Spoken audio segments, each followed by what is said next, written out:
Good Labor Day weekend, Unity Halton Peel. Whether you're with us today for this gathering or you're watching us at another time, welcome and we're glad you joined us. I'm Wendy Carr, licensed Unity teacher, and it is my pleasure and honor to not only be our guest speaker today, but to also be your host. So thank you all Zoom room folks for muting yourselves, and everyone watching on social media, thank you for joining us. As always, our mission, why we come together, why we even bother, especially on a nice sunny Labor Day Sunday. Our mission is to lovingly inspire transformation and to be of service to the world. And Margaret, I will call on you now to please read our daily word for today. Thank you, Wendy. So today's topic is togetherness. Togetherness enriches my soul. So much of modern life involves time alone and solitary effort. The more conveniences I acquire, the less time I may seem to have. When I find myself spending too much time alone, it's good for me to invest time and effort in my relationships. Togetherness is a way to remember life is about more than work and busyness. And I am part of something greater than myself. Time spent with others blesses and enriches me. It calls me to share of myself and remain open to others' journeys, and ways of looking at life I may not have considered. Togetherness is a balm for my soul and a way to feel the presence of God reflected in those with whom I share this wonderful planet. I am part of the wondrous human family and celebrate our togetherness. So we who are many are one body in Christ, and individually we are members of one another. Romans, chapter 12, verse 5. Great, thank you so much, Margaret. All right, and let us come into a space. Our calendar for the month is about forgiveness. And from a previous daily word in 1964, I willingly expressed the forgiving love of God. I found that an interesting thought as we approach all of the holidays in the fall term, and getting back together with family and friends. So let's just take a moment to bless and consecrate this time together and to take into our prayers other groups, other people, knowing that we are truly one. And it being a new month, it's time for a new power and for a new prayer recipient. And we bless and appreciate Ministry in Motion, which is held by Reverend Pat Ball, a former minister of Unity Halton Peel, and unity.org, the home page for all things Unity. And we appreciate this ability to come together through this technology. We give thanks for all who are on the Zoom call, all who are watching later, and all whose hearts and minds are open to new ideas and opportunities to grow. And so it is, and so it shall be. All right, I picked the music this week, so you're getting a couple of my favorites.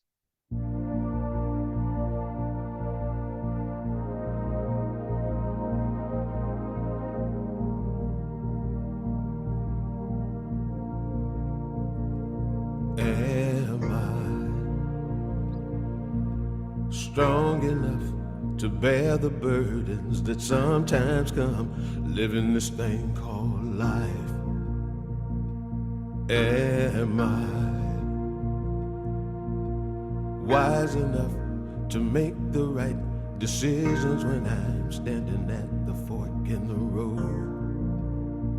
Sometimes I wonder and ponder, only to realize I'm not alone and there's nothing I have to do on my own, because I am the place where God lives, moves and breathes and has its being. I place where God shows up. I am the place where God lives, moves and breathes and has its being. I am the place where God shows up. Will I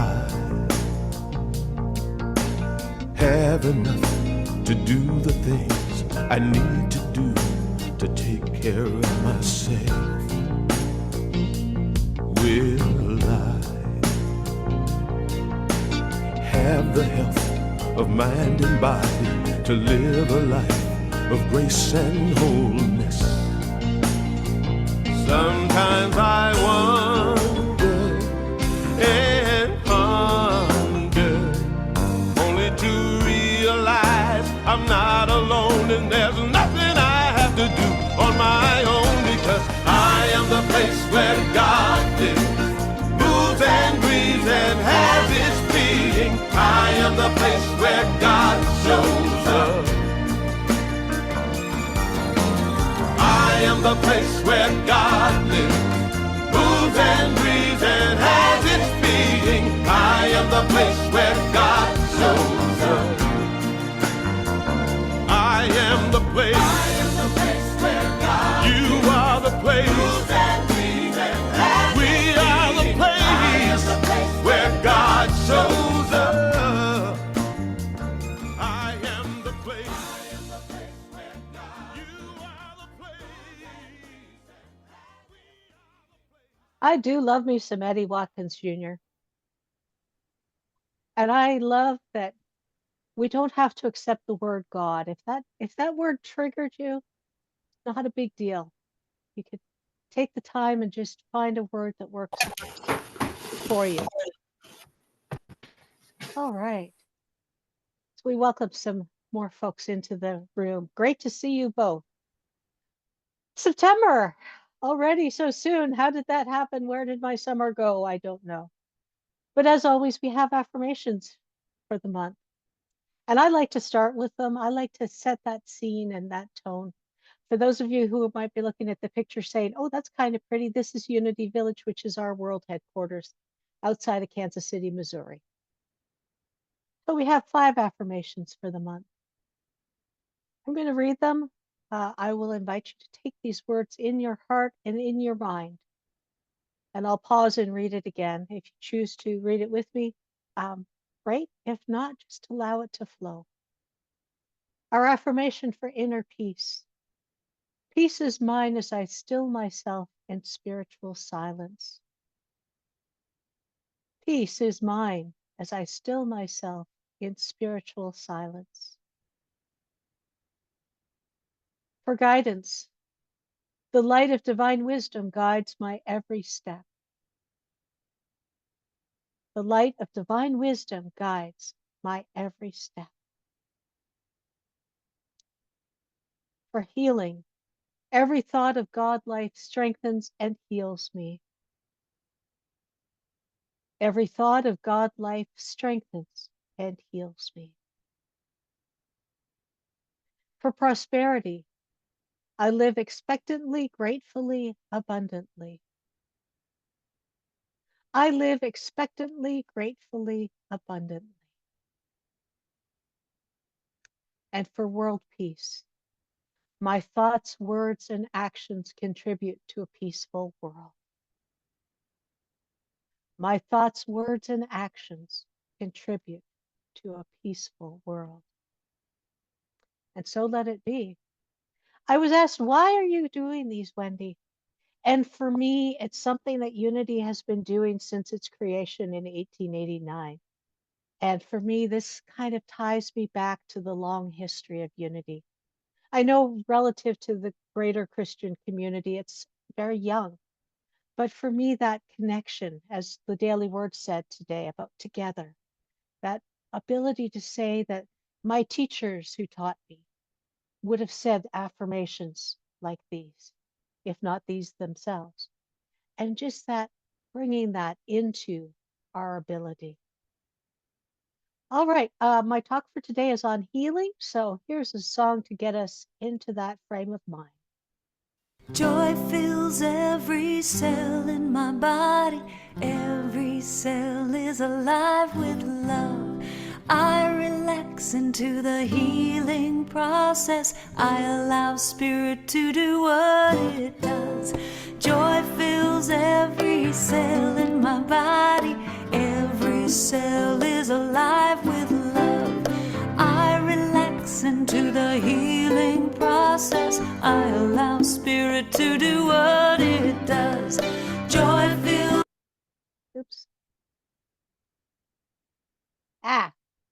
I hit a wrong button there, folks. Let me go back and let's get this full song in for us. Joy fills every cell in my body. Every cell is alive with love. I relax into the healing process. I allow Spirit to do what it does. Joy fills every cell in my body. Every cell is alive with love. I relax into the healing process. I allow Spirit to do what it does. Joy fills every cell in my body. Every cell is alive with love. I relax into the healing process. I allow Spirit to do what it does. Peace fills every cell in my body. Every cell is alive with love. I relax into the healing process. I allow Spirit to do what it does. God fills every cell in my body. Every cell is alive with love. I relax into the healing process. I allow Spirit to do what it does. God fills every cell in my body. Every cell is alive with love. I relax into the healing process. I allow Spirit to do what it does. Joy fills every cell in my body. Every cell is alive with love. I relax into the healing process. I allow Spirit to do what it does. Joy fills every cell in my body. Every cell is alive with love. I relax into the healing process. I allow Spirit to do what it does. Joy fills every cell in my body. Every cell is alive with love. I relax into the healing process. I allow Spirit to do what it does. All healing energy flows through me now. Harmony, balance, vitality, that glorious wisdom that creates and sustains health is mine. I live in divine well-being now and always. Joy fills every cell in my body. Every cell is alive with love. I relax into the healing process. I allow Spirit to do what it does. Joy fills every cell in my body, and I am well. I relax into the healing process. I allow Spirit to do what it does. All right. So, for those of you in the room, you know that I'm a Bible geek. For those of you watching later on social media, my name's Wendy, and I'm a Bible geek. I fully admit it. I have 3 or 4 shelves of Bibles in different translations. I've studied the Bible most of my life. And I was invited to do a series in the fall on the Bible. So if you haven't seen the artwork yet, I'm going to do 2 sessions on healing and one on prosperity, and I've forgotten what the 4th one is, but it will be Bible based. And part of that is because Unity has a kind of a different take on what the Bible is. The artwork you see about what's so good about the good book, that's actually a spirit group that I co-facilitate. And that's been a question of mine that I have used for years because I was raised with the idea that the Bible was a holy book, um, and you couldn't open it until you had prayed properly, and you had to do all of these very specific things around it, and heaven forbid that you think wrong thoughts about the Bible. So let me invite you, as I do with pretty much all my classes. This is something I don't do on Sundays, but I'm going to be with our Bible series. This is not one of the founders of Unity, but certainly one of the early mothers of Unity, Emily Cady. I could do a whole Sunday talk on her. Actually, I could do a whole series on her. But in her book, Lessons in Truth, which is a core book in Unity's teachings, Emily writes, in entering upon this course of instruction, so far as possible, lay aside for the time being all previous theories and beliefs. After the course is completed, if you wish to return to your old beliefs and ways of living, you are at perfect liberty to do so. So if you're just kind of curious about Unity and you're kind of watching to see what's going on, my job isn't to evangelize you. My job isn't to make you change and come and join us. My job is to present the buffet and say, here's who we are, here's what we believe. Come and join us if you wish. And as I always say, because I do not like pickled beets, if there are pickled beets on the buffet, you don't have to take them if you don't like them. If there are beliefs that we share that you don't like, you don't have to take them. You don't have to buy into them. You don't have to come back. And I'm sure some folks are just saying, did she say what I think she said? Yes, because one of the core beliefs of Unity is that there are many paths to God, many ways to worship God. I was at another Unity Center last week, and they have a picture in their gallery, and it's of a mountain. And around the mountain are all the different spiritual paths.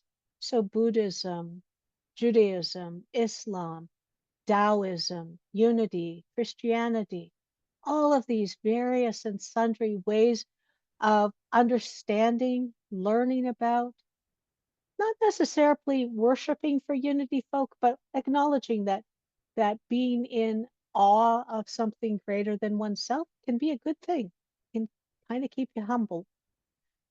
But that we're all going up the same mountain, but because we're going up different sides of it, some of us might see trees that aren't available on another side.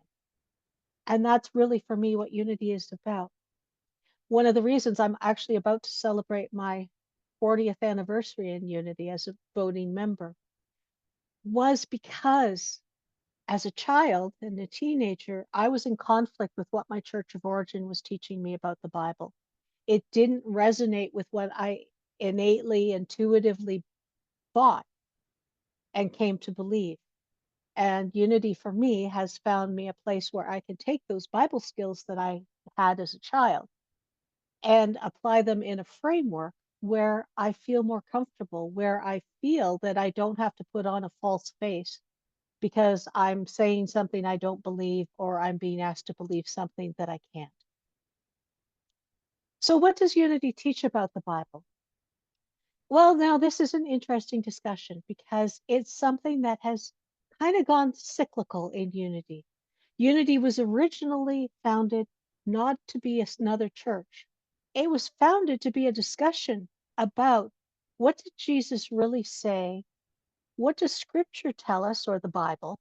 And how do we apply that in our lives? And there was a great emphasis on application, on it being practical application in our lives. So our co-founders did a lot of prayer work. They did a lot of reflection work. Charles, one of the co-founders with his wife Myrtle, was very much a reader. He was a voracious reader. And he decided after reading about a number of different pathways that the teachings of Jesus were the ones that he felt most comfortable with, and that was where he was going to put the bulk of his focus. So for some folks in Unity, the Bible is a core book. And for other people, the Bible doesn't need to be part of the story. Like everything else, there are this broad spectrum of Unity folk.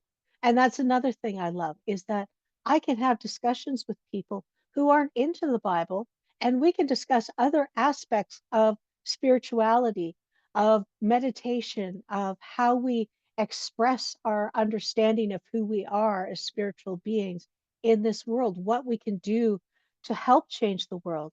As you might expect, this being an election year in the US, I'm having some really interesting conversations with my Unity community in the States. And it's a wonderful thing to be able to talk about these things and to be able to discuss without getting mad, without getting angry, without coming at each other like goats do, ramming each other. So the Bible has a space in unity. Its importance is really dependent on you. We're not going to shove it down your throat necessarily. If, however, you become a credentialed leader, you have to have some familiarity. So for our purposes, this is a buffet. Take what you like, take what you're curious about. I love it. That's one of the things I love about um, international buffets, where I may not know what Indian foods I might like. I may not know what curries I will like. So I love going to a buffet where I can take a little bit of this and then go back for more if I like it. Or say, I tried that, it didn't work for me, and I'm not going to try it again because I already have. Maybe I'll try it again, in a year or so, see if my taste buds have changed. So Eric Butterworth, another of Unity's great teachers and mentors, writes in Unity, A Quest for Truth. One of the greatest limitations to understanding the Bible is the insistence on its infallibility. Big word for the day. Infallibility basically means that it is error-free. And I'm going to talk a bit more about that in a moment. A thing is not true just because it is in the Bible. And I can tell you from talking with some of my friends, particularly those who live in the deep south of the US, there are many people who believe if it's in the Bible, then it must be true, and it must be for all people. It is in the Bible because sometime through its long evolution, certain people thought it contained material valuable in the quest for truth. Yeah. Okay. Putting my scholar hat on for a moment. The Bible has been translated many, many times. The Bible was written in a time where most of the stories came from oral tradition, so had been handed down from person to person. So opportunities for errors in pronunciation could mean an error in what was said. Think about the homophones in English. There, and there. If you don't use the right one and write down the right one, and there's another one for you, you're going to get the wrong story. Another thing, we know that the Bible was chosen by a select group. It wasn't something where there was a referendum around the world to say, okay, everybody, what's going to make up the Bible? As one of my mentors, Reverend Sharon Ketchum, always says, the worst thing that happened to the Bible was they put a back cover on and said it was done. And I'm inclined to agree with that, particularly in light of the knowledge that we're gaining from the Dead Sea Scrolls, which were found in the 1940s. So what does this mean for us looking at the Bible? Well, Elizabeth Sand Turner, in her book, Let There Be Light, which is a discussion on the Old Testament and an interpretation of the Old Testament. The Bible is the story of our spiritual growth. No matter how far we wander from a spiritual standard, the Bible assures us there's always a way open to God. And I take that last line two ways, that it is both us being able to communicate to God, presence, being, whatever you want to call it, that creative energy that created everything. As I was saying to the Zoom community, I saw an astrophysicist talking about how we're all made out of stardust, and how he said it wasn't a religious statement, but it was a spiritual statement. And I think there's a lot of truth in that. But it also, to me, those last three words mean that I am always open to resuming my spiritual exploration. I'm always open to the possibility that no matter how much I have fluffed up, that opportunity is still there. One of the things I've noticed, I do have a lot of American family. I do have a lot of American friends, and I have quite a few in the deep South, in Florida, Arkansas, that area. And one of the things we've been discussing about is when you read the Bible, when you truly sit down and read the Bible, all the things that certain groups want banned in books are in the Bible. There's murder, there's robbery, there's rape, there's infanticide, there's patricide. There are horrible things that happen to people in the characters of the Bible. And yet, I haven't seen any group say, oh, we need to ban the Bible. I would say I know for a fact that there are sections of the Bible that do not get taught in Sunday school, because I didn't know that Noah got drunk after he got off the ark until I was in Unity and I was exploring the Bible more closely, more intimately, verse by verse, rather than the Swiss cheese Bible of my youth. And perhaps you understand what I mean by a Swiss cheese Bible. You know a few stories, you know a few characters, but you haven't all read it from cover to cover. And there's no blame or shame or guilt about that. You know, in the early 1900s, late 1800s, there would have been a lot of shame and guilt around that. But there isn't now. I think it's great that people have some knowledge. I find that especially if you are someone who's studying English literature, particularly British English literature, so Shakespeare, Chaucer, those folks, if you have some background in Bible, you'll find things a little bit easier. So it's one of these things that has influenced our culture so much. And yet, you know, we're kind of moving away from it because we're discovering, you know, do you really want to talk about how women were treated in both parts of the Bible? It's not comfortable. And yet, let's take a deep breath and say, okay, we're at a buffet. Let's take a big picture. I was once taught by a young child, look at the dessert table first. Figure out what you want to eat for dessert, and then plan the rest of your plates around it to make sure that you have room. So let's spend a little bit of time with this. For this week, we're going to talk about the Hebrew scriptures, also known as the Old Testament. And some of you might say, well, why are we starting there? Well, because Jesus wasn't a Christian. He was a Jew. And that, for some people, is really confusing. When Jesus says, according to the law and the prophets, he's quoting from the Hebrew scriptures. He was well versed in the Hebrew scriptures. He makes references to the Hebrew scriptures frequently. So in my books at least, okay, this is me. This is what I will go get at the buffet. Understanding parts of the Hebrew scriptures means that I can understand what Jesus said more accurately. It means I can understand what Paul and others say in the Christian scriptures or the New Testament more accurately. Now, I'm not going to go into a long academia of who wrote it, how it was written, all of that stuff, but I want to put some thoughts out there. Again, it's a buffet. Take it for what it's worth.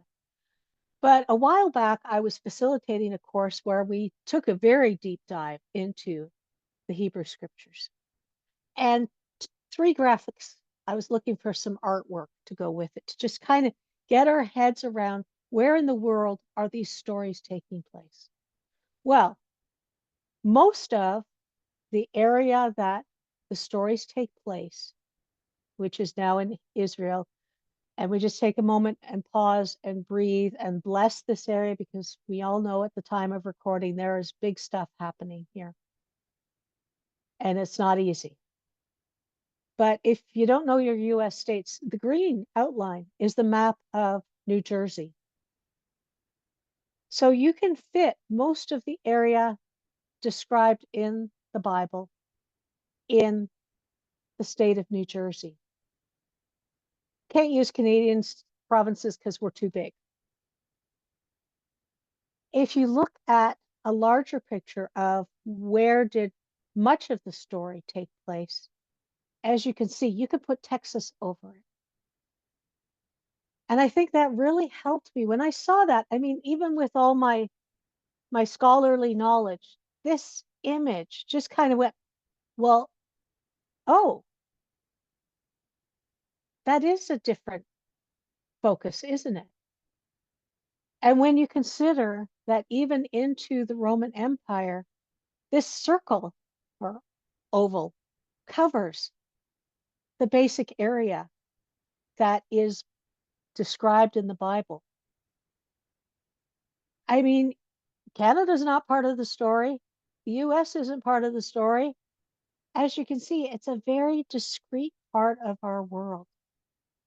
And so for me to say that what's written applies to the whole world without exception doesn't fly.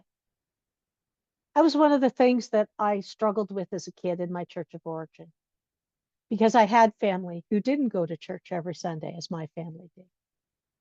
And I was being told horrible things about them and awful things that were going to happen to them because they didn't go to church. And I couldn't believe that, particularly for one great uncle who was a diplomat and spent his life talking with people, trying to help them see each other's point of view in order to help bring peace to different parts of the world. So just take a breath if this is like triggering you, that you can let it go. I'm not going to blame, shame, or guilt you for having that belief. But as Emily Cady said, you know, if you want to hang on to it, have at it. But I'll just invite you to narrow your focus a little bit to this is where things happen. Now, I'm not going to apologize for these words. I will apologize that I couldn't think of how to gender neutralize this, because I think it's important to hear Charles in his own words. So at this point, this is being written in the early 1900s when man meant all people. Man recognizes that health is fundamental in being. Now, being is capitalized to tell us that Charles means spiritual being, that divine being, that eternal, universal being that applies to all of us, that oneness. And that health is his own divine birthright. It is the orderly state of existence. But man must learn to use the knowledge of this truth to sustain the consciousness of health. A lot to unpack there, not the least of which is how language has changed in the last century. But I would like to suggest to you that our term for the word health, our understanding of the word health, is actually too limited. And that there's probably more than this, but I've just captured the top 5 because we're here for a brief time. I'm not teaching a semester course here, but that there are levels of healing. There are aspects of healing. So we have reconciliation and restoration. And by this, I mean friendships that have soured, family relationships that have soured, things where we haven't, maintained that oneness. We haven't been able to stay in love with someone or to be in civility with someone. I think this is an area where a lot of the world has a need for healing right now. Spiritual healing. As you might have guessed, when I came out of my church of origin, when I decided, I think I was in my late teens, that I had had enough, that my church of origin wasn't supporting what I believed, I had some unlearning to do. I had some healing to do. I had forgiveness work to do for all the teachers who had taught me what they believed to be right and correct, and that I chose to see things differently. I think what I got was a plate of pickled beets. That was the problem. They kept giving me pickled beets and I didn't want to eat them, and they told me I had to. But to acknowledge that sometimes there are things that need healing in our spiritual life. Of course, the obvious one is illness or death, the physical, medical. And I include death as a healing because I'm sure that we have all witnessed where someone is in extreme pain or they have no quality of life. And for them, death is a healing because it frees them from the body that has trapped them.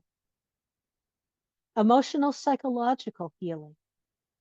Our mental health, our human mental health is so important because it kind of it impacts everything else, including our spiritual well-being.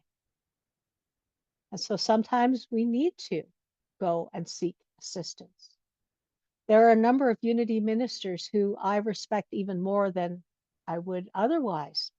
I respect them for their knowledge, for their energy that they bring to their Sunday lessons, but I also respect that on a regular basis they'll share that they had been to see their therapist or their counselor and that they put effort into their own human mental health.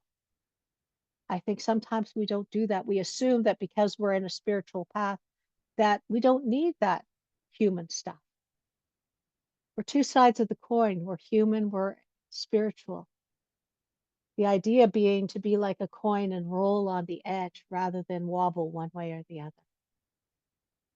And finally, financial or work, that ability to pay for things, that ability to have a roof over your head, transportation, food to eat that is of a good quality. And this to me was a big learning, was the idea that lack in when I was going through a period where I didn't have a job and the funds were kind of being stretched as far as I could. One of my ministers said, that's actually a call for healing in your prosperity consciousness.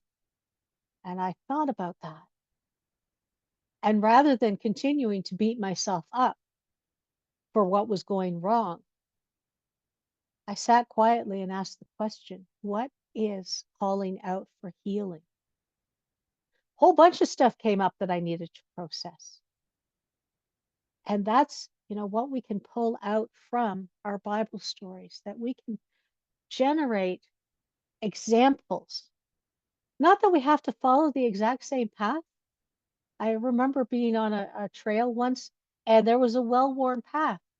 And there were also signs that said, please do not walk on this path. Please use the new trail. We want to let the area grow back because it was harming the area. So let's talk briefly. We'll get into the healing a bit more in 2 weeks' time when I come back. So one of the things that I was taught as a child was that Jesus was the only one capable of performing miracles, therefore miracles don't occur anymore. To which I say, BS, belief system. I could also say something else, and I'm trusting you know what it would be. And I say that because we have examples of healing miracles, as described by the 5 I just showed you, in the Hebrew scriptures, in 2 Kings. And 2 Kings is one of my favorites. This is when we get into Elijah and Elisha. And there's some wonderful stuff. But as I said at the beginning, Charles and Myrtle wanted to work on what are the teachings of Jesus? What are the principles here? And one of the principles is that we all have the capacity for healing. We all have the capacity for greater prosperity. We all have the capacity for greater wholeness. We all have the capacity for greater peace. It's a question of applying the principles. And as I say, we'll get into those specifically in the next while. But here we have a prosperity miracle. What's a miracle? A miracle is where we simply don't understand how it happens. As a great book said, how is none of my business? My focus needs to be on my beliefs, my actions, what it is that I'm bringing to the table. Think about a buffet. Anyone else do this? Guilty of this so big time. Most buffets I go to have really small plates for the dessert area. Anyone else go over to the hot plates and grab a large plate to do your dessert? I'm seeing a few smiles and waves. So yeah. Why? Because I don't want to limit myself to dessert. I followed the kid's rule. That's Eric's rule. I followed Eric's rule. I planned my meal to make sure that I would have room for all of the sweet things that I wanted to try or that I knew I would enjoy. So what happens with the widow's oil? The oil keeps flowing until all the needs are met and then it stops. How does it happen? I don't know. I just know that it tells me that this can happen, that my needs can be met, and that I just need to sit down and look at the principles and clear out whatever is holding me back because it's in a state of pain and not of wholeness and healing. We have a raising of the son of from the dead. Jesus wasn't the first one to do it. We have the feeding of 100 men. Do you hear an echo there to the feeding of the 5,000? We have a physical or medical healing. And finally, we have timely treatment of the Syrians, so reconciliation. We have all these examples of healing long before Jesus shows up. And that's not to take anything away from Jesus, because in my books, he's the master. He's the one who truly gets it and can share it and articulate it in the best way.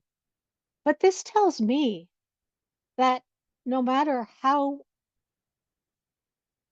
I might feel that I'm not worthy or I'm not good enough or that I don't have the skill set or I don't have enough education or that I'm not rich enough, that there are examples I can pull out and look at them and say, what do I do? What happens here that allows me to say, okay, here's a principle. Let me take that first step. Charles Fillmore, this is a much later picture of him. He's in his 90s here. He lived to 94. He wrote, go to God first and thereafter as God directs. And some of you might have noticed I have frogs on the wall behind me. This is why. It's my reminder to first rely on God. And now I use the word God because it doesn't trigger me. For some folks, the word God is a trigger because there's healing needed in their spiritual area. There might be healing needed in reconciliation. There might be healing needed under the finances. It might be all areas. But for me, God just reminds me that there's something eternal, universal, and beyond anything I can imagine that I am a part of. I believe myself to be God in expression. I believe each of you to be God in expression. That's why it's so exciting, because we're all different, and yet we have this oneness underpinning all of us. So when I have an issue or I'm not sure about something, I take that deep breath and I go to my stomach, I go to my heart, and I go to my head, and I say, what do I do now? What is mine to do? And that's how I get healing. That's how I get into all of these wonderful things. So I'm sure that wasn't quite the Bible story you were expecting, but I wanted to lay some groundwork before we dive in more deeply next. And now let's take a moment.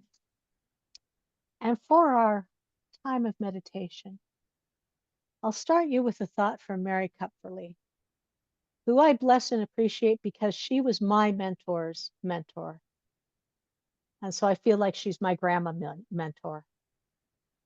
The ways of answered prayer for healing are as infinite as God is infinite. For a little different today, World Day of Prayer is coming up and we have a guiding prayer, and I'd like to share this with you. So I'll just invite you to get comfortable in your chair, wiggle if you need to. Taking this time to align with source energy, I breathe into the awareness of our divine potential and allow for magnificent truth to declare, my faith moves mountains. At various times in my life, through the evolution of my consciousness, I may be faced with tenuous circumstances. I may be caught up in the swirling experience of chaos, confusion, and unease.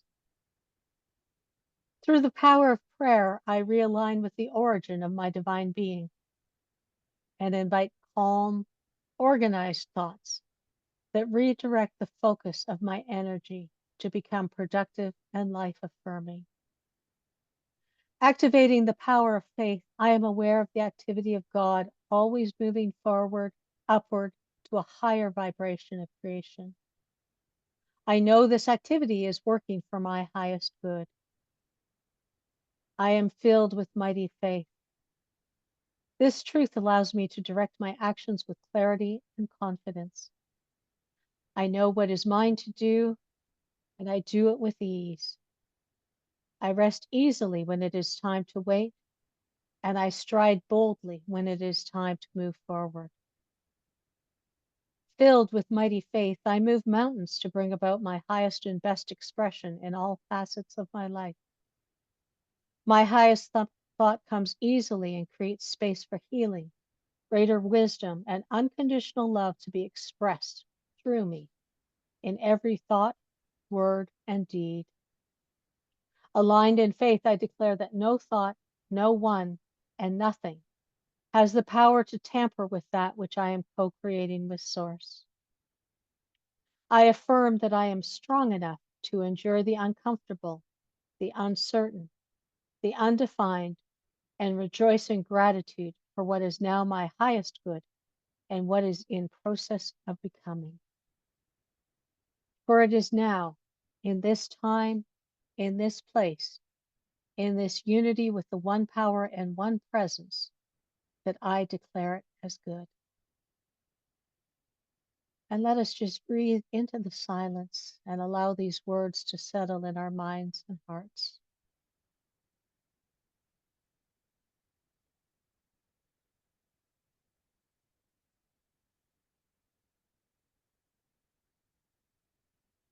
And so it is. Amen.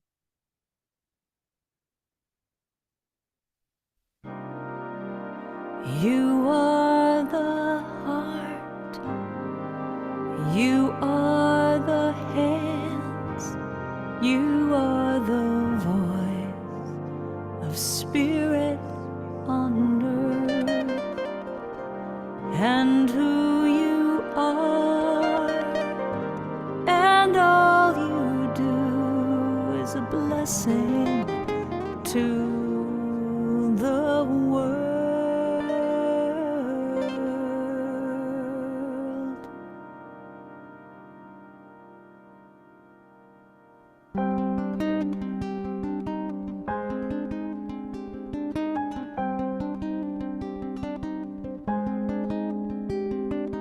You are the heart, you are the hands, you are the voice of spirit on earth, and who you are and all you do is a blessing to the world.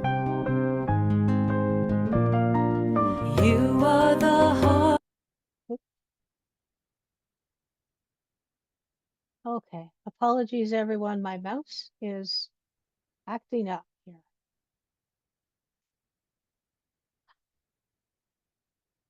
So let us just take a moment and give thanks that we are the heart, we are the hands, we are the Spirit of God on earth.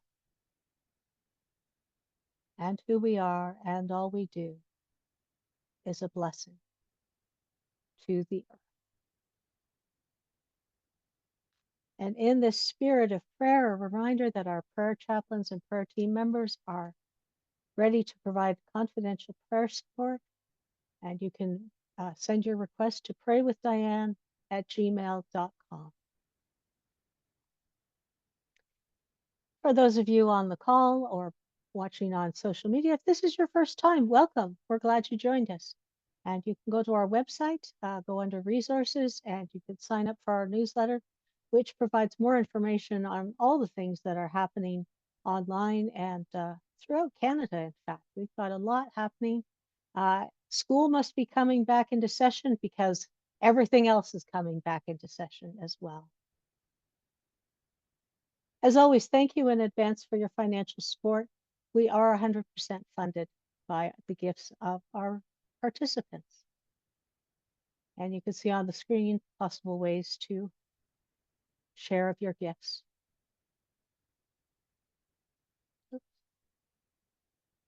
And we do share a portion of these gifts with Eden Food for Change. And we give thanks that we are able to share with others. And let us just take a moment acknowledging the gifts that we have received, the gifts that we already own, the gifts that we are sharing now and that we will share in the future. Whether it is our time, our talent, or our treasure, or portions of all or some of those three, we give thanks for the opportunity to give, to receive, and to be a part of the flow that is this world. Amen. All right, coming this fall. More details will be in the newsletter this week. If you go to unitycanada.org and go under events, there are 2 webinars coming up. Cultivating a Culture of Authenticity, Conflict Transformation will be this week. There's still room to sign up. There is no charge. Suggested love offering is of $25 is given, but all are welcome. Stretching beyond the borders of Unity Halton Peel. Unity Ottawa has a regular event on Friday nights from 6:30 to 8 o'clock Eastern. There will be more information on the newsletter, which comes out in a couple days.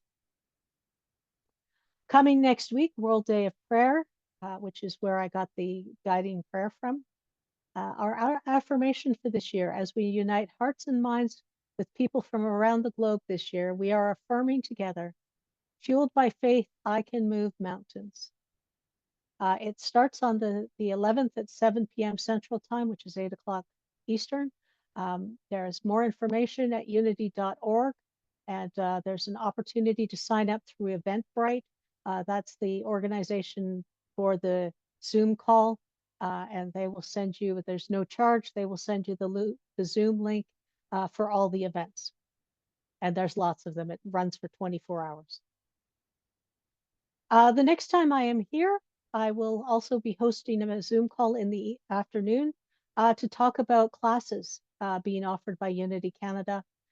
We're in the middle of a redesign, and we will be offering classes for fall term this year, winter and spring term next year, and then the new curriculum gets rolled out for summer term next year.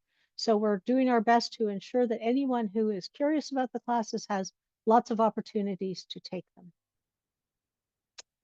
Also coming out a little bit of a stretch, Unity York Region has a weekly book study, and one of our newest licensed Unity teachers, Susan Ferrante, will be facilitating the Universal Christ starting the 19th of September.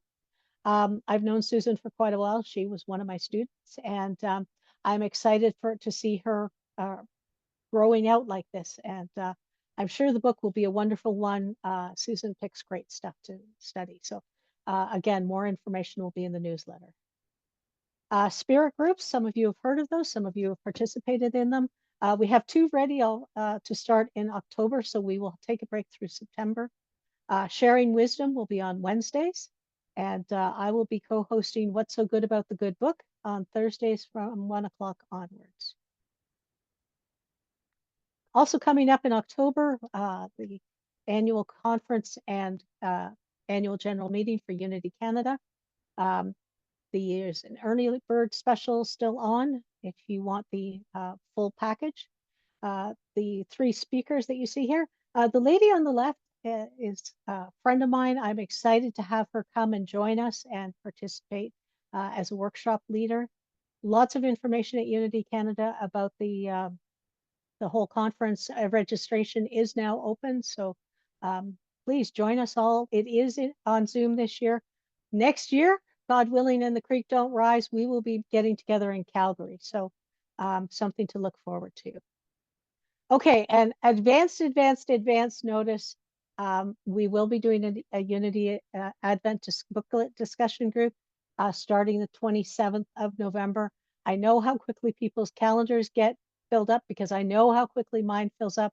I had to put it in my diary this week so that I wouldn't double book myself. The booklet hasn't been released yet, but I expect it'll be coming out in the next couple of weeks. So those are all the activities that were on my mind today. I'm sure there's plenty more.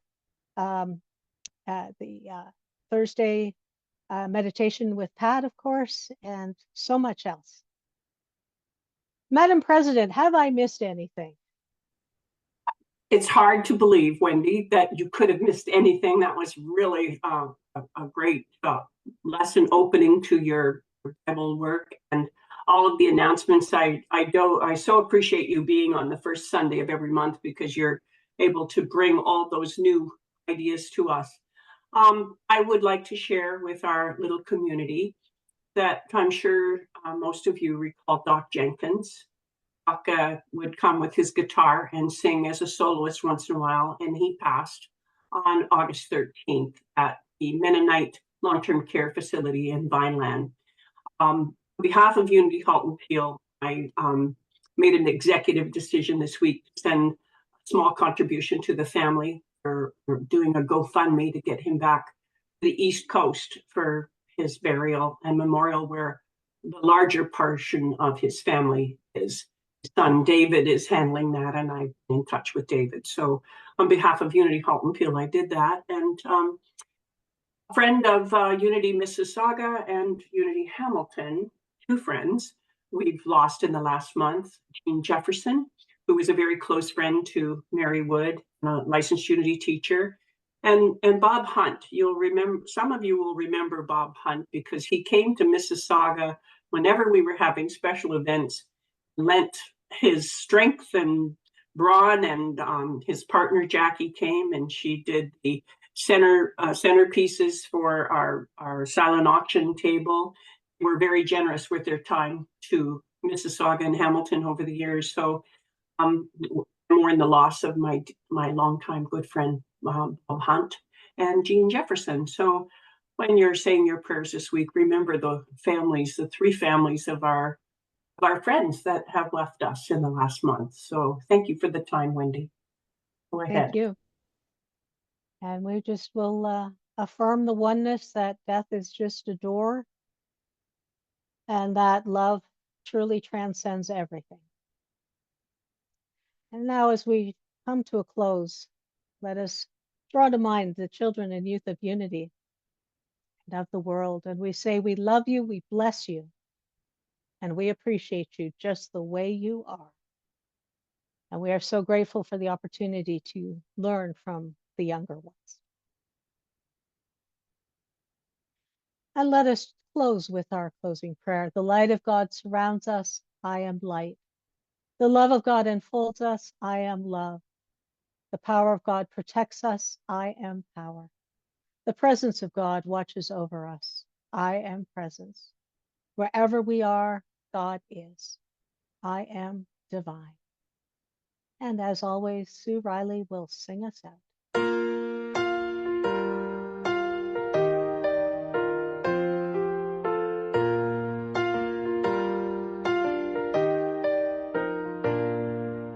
Peace in my life is growing because I choose love. Love's always present, it's what I'm made of. I choose love. We are a part of each other. We are one tie that binds us, that can't be undone.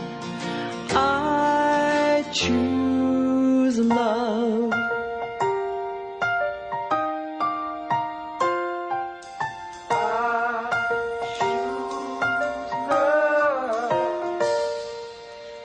Peace in my family is growing because I choose love. Let love be present, it's what we're made of. I choose love. We are a part of each other. We are one loving family, sharing one sun. I choose love. Yes, I do.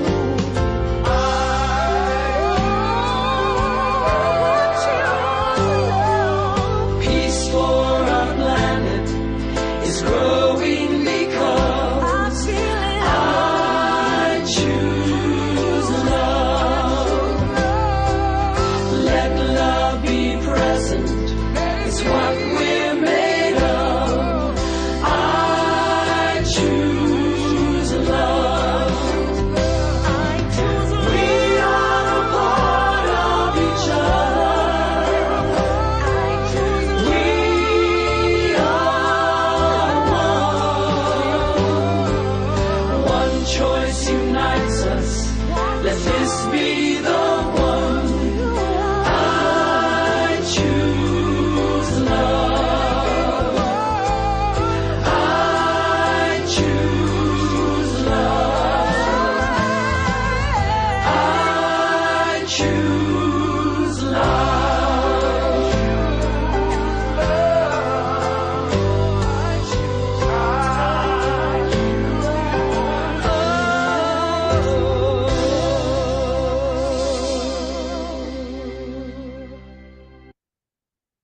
Thank you for joining us today. More details, as always, at our website and in our newsletter.